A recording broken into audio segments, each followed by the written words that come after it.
السلام عليكم ورحمة الله وبركاته. الحمد لله رب العالمين والعاقبة للمتقين والصلاة والسلام على رسوله الكريم أما بعد.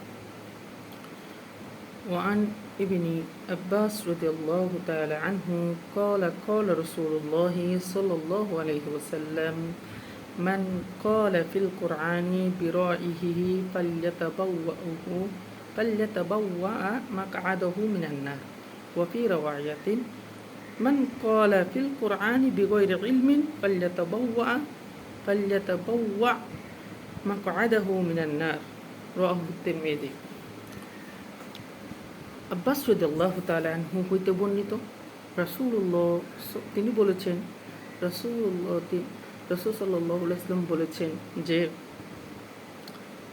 যে ব্যক্তি মান কলা, যে ব্যক্তি বললেন ফিল কোরআনু বিরয়হি, যে কোরআন সম্পর্কে মন গড়া কোনো কথা, বিরয়হি যে কোরআন সম্পর্কে মন গড়া কোনো কথা, যেটা কোরআন শরীফে নেই, আয়াতটা একরকম বলছে, তারপর তার এটা মিথ্যা ব্যাখ্যা করছে, মন গড়া কথা বলে দিয়েছে, এটা কোরআনের মধ্যে আছে, ওইটা কোরআনের মধ্যে আছে, এরকম কোনো কথা বলেছে, রাসূল সাল্লাল্লাহু আলাইহি ওয়াসাল্লাম বলেন ফালইয়াতাবাওয়া মাকআদাহু মিনান নার,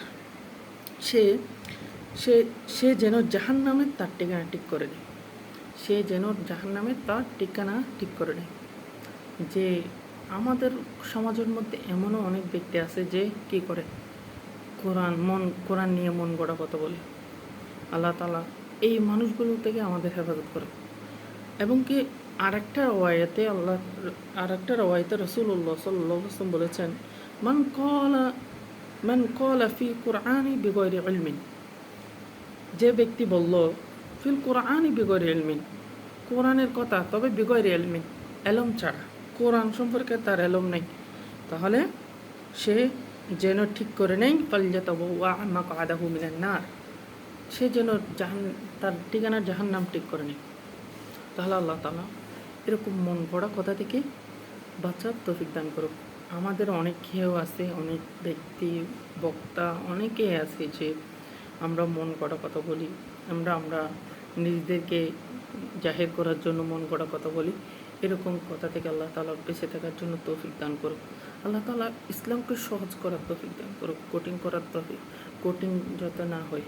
এবং কি এই রাসূল সাল্লাল্লাহু আলাইহি ওয়াসাল্লাম বলেছেন, তোমরা মধ্যম পন্থা সবচাইতে বেশি অবলম্বন করো, মধ্যম পন্থা তুমি সবচাইতে বেশি গা করো।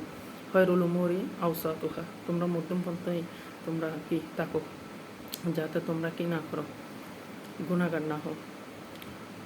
আসসালামু আলাইকুম ওয়া রাহমাতুল্লাহ। আল্লাহ তাআলা যাতে আমরা মন গড়া কথা না বলি, আল্লাহ তাআলা আমাদেরকে সবাইকে বাঁচিয়ে রাখার তৌফিক দান করুক। আমিন। আসসালামু আলাইকুম ওয়া রাহমাতুল্লাহি ওয়া বারাকাতুহু।